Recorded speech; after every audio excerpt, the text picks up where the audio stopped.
Jangan lupa like, subscribe, dan komen ya. Pencet tanda lonceng untuk mendapatkan notifikasi video terbaru dari saya. Halo sahabat sehat, bertemu lagi di YouTube channel Dr. Raisa Juanda. Kali ini kita akan membahas mengenai olahraga. Nah, saat ini nih olahraga lagi jadi sesuatu yang digandrungi orang-orang, terutama saat pandemi ini. Biasanya banyak yang melakukan olahraga outdoor selain untuk kesehatan, meningkatkan sistem imun, dan juga untuk mendapatkan sinar matahari. Nah, tapi jangan salah, banyak yang lupa memperhatikan mengenai nutrisi saat berolahraga. Apa saja yang dibutuhkan dan apa saja yang diperlukan agar tubuh kita tidak kekurangan nutrisi nantinya. Untuk itu, saya tidak sendiri nih. Saya akan menghadirkan teman saya di sini, seorang penggiat olahraga yang juga merupakan presenter TV. Keren banget deh pokoknya, namanya Mbak Sinta. Yuk kita langsung ketemu aja dengan Mbak Sinta. Saya cek dulu ya, udah di mana Mbak Sinta? Sebentar. Hai dong. Halo Mbak Sinta, apa kabar? Udah mau ngecek ya? Iya, Ya, udah datang. Yuk, Iya. silakan duduk. Iya, Aku iya, udah iya, pesenin kopi tanpa gula kesukaannya Mbak Sinta nih. Oh, ya ampun, makasih ya. Oh iya bener. Saya memang suka banget kopi dan katanya gula nggak bagus gitu kan katanya. Saya boleh minum nggak? Boleh dong, silakan. Langsung. Ini abis olahraga nih kelihatannya nih. Udah pakai outfit keren banget. Iya, memang karena buat saya tuh olahraga tuh udah kayak semacam kebutuhan gitu. Jadi emang suka olahraga, suka endorfin setelahnya. Gitu. Oh benar. Memang kalau setelah olahraga itu biasanya ada endorfin yang keluar. Itu dia kenapa sistem imun bisa meningkat dan lagi juga bisa mengurangi depresi. Nah, iya benar. Kalau olahraga tuh rasanya setelahnya tuh happy gitu. Ada aja kayak lebih semangat aja sih. Lebih itu semangat, aku ya? yang aku rasain gitu. Benar. Nah Mbak Sinta nih bisa cerita nggak olahraganya biasanya apa aja sih? Sebenarnya sih sebelum pandemi itu hampir setiap hari saya pasti keluar itu dalam artian lari, terus sama komunitas ada crossfit, terus udah gitu kadang-kadang juga kita trail, itu lari trail ke gunung gitu. Wow. Jadi emang itu aktivitas hampir setiap minggu kalau trail. Kalau trail Okay. aku pasti keluar. Cuma karena masa pandemi ini banyakan lebih tidak grouping. Jadi aku kalau olahraga lari kan emang enaknya rame-rame ya gitu. Iya. Ini aku avoid buat rame-rame, tapi aku tetap lari sendiri gitu. Wah hebat, yang penting tetap berolahraga ya. Ya walaupun paling lagi nggak pandemi. harus bergerak lah gitu. Benar. Nah untuk lari nih, larinya biasanya berapa kilo nih? Nah kemarin baru banget soalnya aku baru dapat time hop tuh dari Facebook gitu. Ternyata aku mulai berlari-lari itu diawali tahun 2013. Wow. Terus itu 7 tahun loh. Iya. Karena dulu tuh awalnya karena pengen nurunin berat badan sih, karena dulu sempet gede banget. Terus itu tujuan pertama tujuan nih. awalnya karena Okay. gede banget. Terus baca, terus ternyata kalau yang bisa menurunkan berat badan dengan cepat itu adalah kardio. Kardio tuh lari, sepeda kan. Yeah. Karena aku nggak bisa, sepeda bisa cuma aku nggak bisa lama-lama, jadi aku memilih lari. Terus udah gitu mikirnya gearnya lebih gampang karena sepeda kan aku harus cocok apa segala macam. Terus mulailah lari, itu tahun 2013 mulai lari, tahun 2014 akhirnya ikutan maraton pertamaku di 2014 gitu. Itu langsung tuh ya, jadi hanya 1 tahun latihan tapi langsung ikut maraton. Maraton itu kan panjang banget ya? Iya, 42,195 kilo. Waduh, gila, bayangkan. Kayaknya kalau saya nggak kuat deh. Saya yang 5 kilo aja. Jadi, terus persiapan Mbak Sinta apa aja? Nah, nih? waktu dulu itu kan pertama kali goalsnya kan mau kurus ya. Terus akhirnya kan ketemu dengan beberapa teman-teman. Terus akhirnya goals kurusnya dapat. Tapi ada lagi another goals. Kalau kita udah ketemu sama teman-teman pelari amatir. Di challenge untuk ikutan yang namanya maraton. Pertama juga bingung maraton tuh apaan sih, pikirnya tuh 5 kilo tuh udah maraton, 10 kilo oh ternyata bukan. Maraton itu emang ada half maraton, ada full maraton, ada ultra maraton gitu. Nah akhirnya training, memang trainingnya itu sebenarnya aku ada didampingin sama pelatih lari gitu kan, itu 3 bulan intensif. Setiap hari harus lari gitu kan.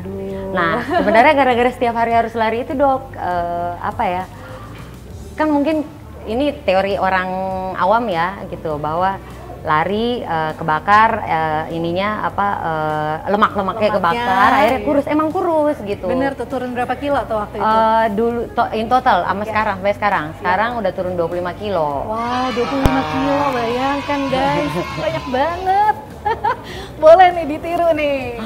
Tapi sebenarnya ada mungkin, nah kebetulan dokter Raisa kan ini dokter gizi ya gitu. Jadi sebenarnya ada yang poin yang di highlight dulu sama yang pelatih lari aku, karena aku kan dasarnya gemuk, jadi dasarnya pernah gemuk, tujuannya pengen kurus, jadi setiap apa yang dimasukin tuh aku takut makan.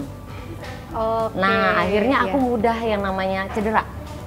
Jadi dulu tuh malah aku terlihat sehat, terlihat bugar, tapi karena kan high intense kan larinya, terus kalau latihan menuju maraton tuh kan ada interval itu kan luar biasa tuh, tempo run, interval, long run, itu tuh banyak banget, terus belum core training tiap hari tuh ya macam-macam atlet gitu. Iya. Pokoknya dilatihnya udah kayak atlet deh. Karena kan goalsnya kan pengen maraton finish 42 kilo itu dengan finishnya cantik lah gitu kan, finish happy. Nah aku yang salahnya bahwa intake-nya kurang ya, malah diet itu tadi. Malah takut, jadi kayak sayang gitu habis lari-lari, gue nggak mau makan. Akhirnya apa? Aku malah pas dicek ternyata malnutrisi ya, kekurangan nutrisi lah gitu. Malah kayak makanya kaki aku gampang cedera dulu, karena kayak ototnya itu kegerus juga, otot halusnya. Iya, benar. Apa sih aku nggak ngerti ya? Antara otot dan mungkin tulang-tulangnya juga bisa kegerus itu kalau nutrisinya kalau kurang. makanya sempat akhirnya dulu setelah goals yang pertama itu beres, yang FM kan memang disarankan setahun cuma sekali. Aku kan ini ya biasa ambisius. Ambisius nih. Begitu udah dapet nih gue mau lagi gitu, pasti ada goals lagi kan, dilarang karena memang rentan cedera. Terus akhirnya boleh FM cuma setahun sekali gitu kan, lo kan juga bukan atlet, udahlah ngapain lagi gini-gini, pokoknya kan cuma pembuktian diri kan. Udah akhirnya dibolehinnya tahun berikutnya. Jadi memang selama setahun itu banyak kejadian-kejadian yang terjadi sama badanku, maksudnya dalam artian ya itu dibilangku, aku sampai kok bisa sih badan kayak gue kurang gizi, mungkin kalau dipikirnya kalau kurang gizi kan perutnya gendut. Padahal waktu itu lagi gemuk dan tapi masih dibilang kurang gizi ya. Maksudnya perasaan gue baik-baik aja, cuma ternyata pada saat dites segala macam apanya gitu dok, yang ada yang kurang aja gitu. Jadi apa ya, mungkin salah kali ya caranya ya, aku nggak ngerti deh. Cuma maksudnya kadang-kadang gitu. Nah sekarang juga gitu, masa pandemi nih. Banyak goals yang pengen aku dapetin, cuma akhirnya kan pandemi, aku tadi bilang aku lari sendiri, olahraga sendiri itu, tapi itu kan rutin juga setiap hari, bahkan kan makan itu bikin daya tahan tubuh meningkat gitu. Cuma kadang-kadang jadi ambigu nih, gue jadi gemuk tapi daya tahan tubuh itu gimana sih dok? Iya, nah ini juga nih, ini sangat penting ya, karena saat ini saya banyak mendapatkan pasien-pasien yang takut diet karena dia itu takut sakit, takut ketularan penyakit. Tapi akibatnya apa? Akibatnya berat badannya naik bisa sampai 10 kilo lebih. Dan perlu diingat, orang yang obesitas ternyata malah rentan terkena penyakit. Jadi harus hati-hati nih, meskipun nggak boleh diet ketat yang diet banget sampai ketat gitu ya. Jadi diet yang biasa-biasa aja, tetap makan pola gizi seimbang, tapi harus memperhatikan juga nih antara pemasukan dan pengeluaran. Kalau memang olahraganya lagi banyak, ibaratnya kayak tadi lagi maraton gitu, ya tentunya kita perlu energi yang banyak juga. Nah, jadi kebetulan saya ini memang pernah pegang atlet. Dan atletnya memang atlet-atletik kan, ya. Iya. Itu boleh ini dong di-share gitu, aku mau curi-curi ilmu gitu. Apa maksudnya? Supaya bisa tetap performa, aku sih bukan performa atletiknya bagus, tapi paling nggak performa badannya nggak berubah gitu. Badannya fit dan kuat dan nggak gemuk dan rentan dari tadi cedera itu ya. Sama virus lah kalau sekarang ya. Iya bener. Jadi kalau ini sih kita kalau ngomongin atlet ya, kan mereka latihan tiap hari. Tapi orang-orang yang penggiat olahraga tuh biasanya juga pada bisa ekstrim, bisa gila gitu loh tiap hari gitu aku kan. dulu sempat ngalamin pagi lari, siang di rumah core training, pulang kantor, sorenya lari lagi. Iya benar, dan yang pasti perlu diingat kalau mau diet ketat saat olahraganya lagi berat itu sebenarnya salah juga. Nah salahnya kenapa? Karena tadi pertama cedera itu jadi gampang kena. Begitu kita udah cedera, nantinya apa? Nantinya jadi nggak bisa lari lagi jangka panjangnya. Emang? Waktu itu sempat nggak boleh? Nah itu dia, pasti sama dokternya langsung dilarang. Dilarang kan? Jangan lari. Terakhir dilarang itu gara-gara aku lagi ada lari, namanya trail run, itu race, lari lomba lari, tapi di Gunung Rinjani. Waduh, kayaknya berat banget tuh. Nah kesanalah aku gitu. Nah pulangnya itu, nah memang kan aku sangat takut yang namanya sama makanan tuh takut gitu. Takut gemuk. Nah itu akhirnya di situ setelah itu aku sempat stop, nggak boleh dulu karena katanya memang kakiku tuh kan gampang kayak kekurangan apa ya bahasanya waktu itu aku lupa, pokoknya dia tuh gampang cedera lah gitu, jadi karena makannya nggak bagus gitu. Terus udah gitu apa di sini tuh apa ya, hamstring ya. Iya. Nah hamstringnya gampang karena lu makannya nggak bener gitu. Walaupun dia kuat tapi kalau dia nggak dibantu dengan suntikan gizi dan nutrisi, dia tetap aja kan rapuh lagi gitu. Nah ini sebenarnya saya sendiri pernah ngalamin nih, soalnya gini-gini nih dulunya. Atlet juga. Dulunya pernah jadi atlet lah, pernah ngalamin, walaupun bukan atlet yang berat gitu, bukan kayak lari ya, dulu sih atletnya dansa. Nah tapi memang saat kita lagi rutinnya lomba, itu kan pasti keinginan pertama mau menang dong, pasti kan. Dan waktu itu saya juga sempat cari kemana tuh. Waktu dulu saya masih SMA lah ya, sekitar SMA, SMP, SMA gitu. Saya sampai datengin dokter gizi, saya datengin dokter olahraga, pokoknya cari segala macam cara biar performanya tuh bagus, nggak capek saat olahraga. Nah tapi di satu sisi kalau dansa badannya kan harus langsing ya, tuh, harus slim ya. Jadi saya ngerasain banget nih apa yang kayak Mbak Sinta rasakan nih, mau langsing tapi nggak berani makan, tapi mau ada energi. Iya betul. Nah ternyata setelah saya pelajari selama ini, ternyata hal itu memang yang salah, jadi nggak boleh diikutin. Nah malah harusnya ya untuk olahraga maraton yang berat kayak larinya lebih dari 42 kilo gitu, itu sebenarnya kita malah perlu yang namanya karbohidrat loading. Oke ya, carbo loading istilah kita. Carbo loading. Jadi carbo loading itu adalah makan makanan tinggi karbohidrat. Kenapa karbohidrat? Karena karbohidrat ini yang paling gampang disimpan jadi cadangan energi saat kita lari nantinya. Karbohidratnya apa dok? Karbohidratnya bisa pilih, bisa pasta, bisa pilih kentang, bisa pilih ubi atau jagung. Nasi sebenarnya masih boleh, tapi biasanya kalau nasi merah dimakannya banyak kan enek ya. Kalau nasi putih mungkin bisa banyak tapi lebih gemuk. Iya. Jadi sebenarnya pilihan paling bagus itu pasta. Pilih pasta, dan sebenarnya carbo loading ini harus dilakukan 2-3 hari sebelum hari H. Itu juga ya, itu berarti teori itu sebenarnya itu yang ngomongin dokter itu teman-teman sih. Aku cuma dapat lo nggak boleh makan lo carbo loading itu sebelum race, bukan malamnya. Benar, karena kalau karbohidrat itu disimpannya tidak bisa dalam satu malam langsung disimpan. Dia butuh proses. Jadi harus 2-3 hari sebelum pertandingan atau sebelum race-nya. Nah, tapi biasanya kalau kita langsung makan kayak gitu yang ada enek kan, nggak biasa juga badannya. Jadi sebenarnya makan pun harus dilatih. Nah, dilatihnya dari kapan? Dari 6 minggu. 6 minggu nih sebelum acaranya. 6 minggu? Jadi 6 minggu kita coba dulu nih. Kita coba carbo loading sekitar 2-3 hari ya. Kita coba, kalau badan kita cocok, terbiasa. Dan itu pun kita harus coba loh, karbonya yang cocok di badan kita tuh karbo jenis apa.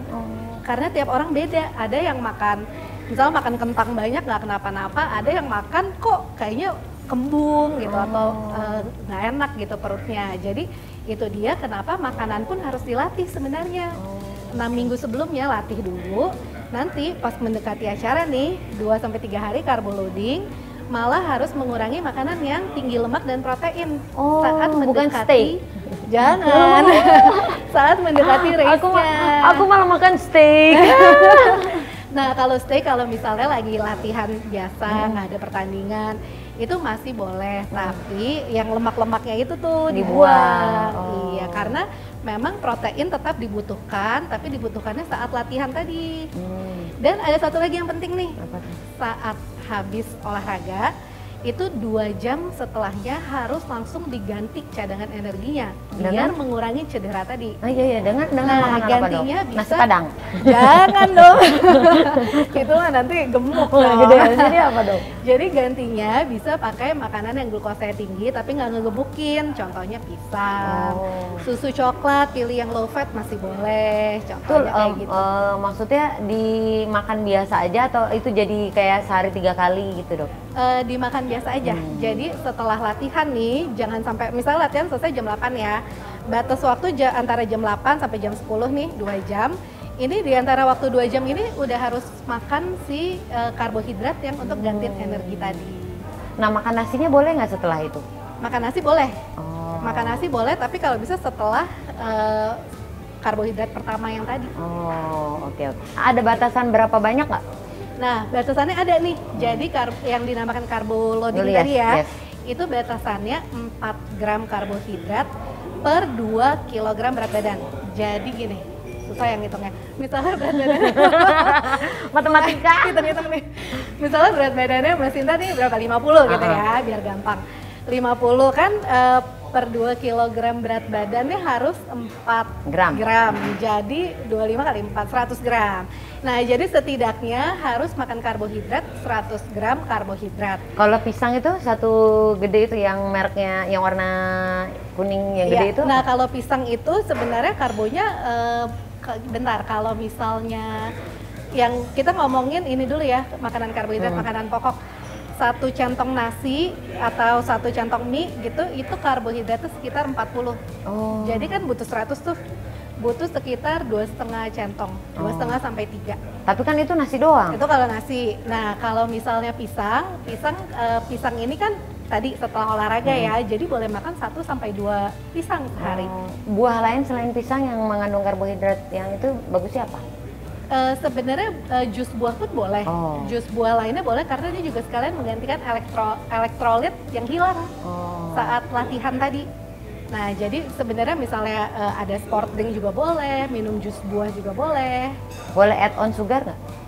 Nah, kalau misalnya habis latihan masih boleh. Oh boleh ya, Masih boleh. Pokoknya 2 jam itu ya? 2 jam itu, malah memang kita butuh gula. Tapi perlu diingat, jangan Kebanyakan? kebanyakan. Kira-kira kayak gini nih, 1 saset gitu?